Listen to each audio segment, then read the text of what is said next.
Hi and welcome to Geeks for Geeks. In this tutorial, we will learn about pointers in C++.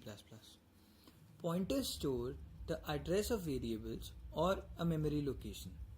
We already know that to get address of a variable, we can use the ampersand operator.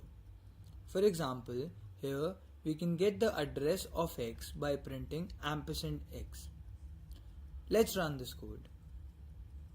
We can see that address of x is printed.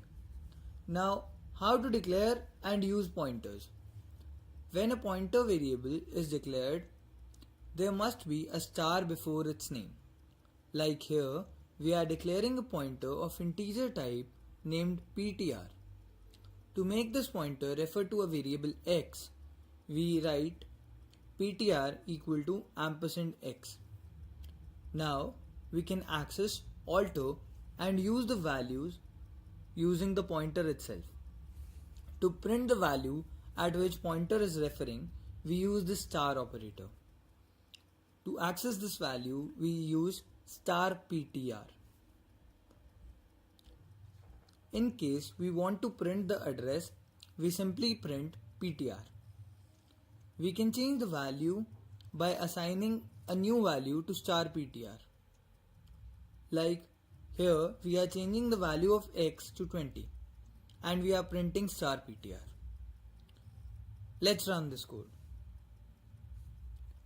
We can see that ptr is indeed referring to x as the changes made in x are reflecting in star ptr2. Another important point about pointers is that the size of pointer is always the same no matter of which data type it is. Like here we are printing the size of char, pointer, long and integer pointers. Let's run this code.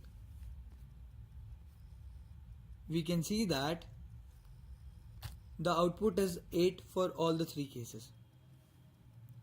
Now let's learn how to use pointers with arrays. To make an array addressed to a pointer, we write ptr equal to the array name. This makes the pointer point to the first element of the array. Let's try and print the first element. To do this, we just need to see out star ptr. Let's run this code. We can see that the first element is printed.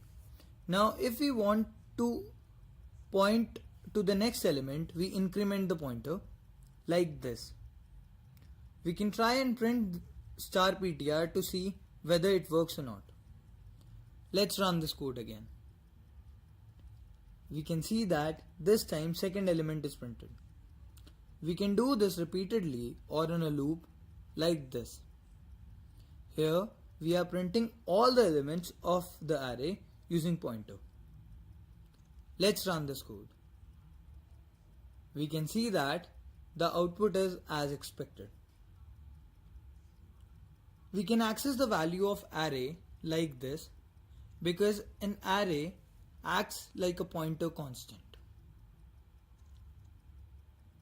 We can see that the output is still the same. So in this tutorial we started learning about pointers. Thank you for watching. Please leave us your likes and comments in the comment section.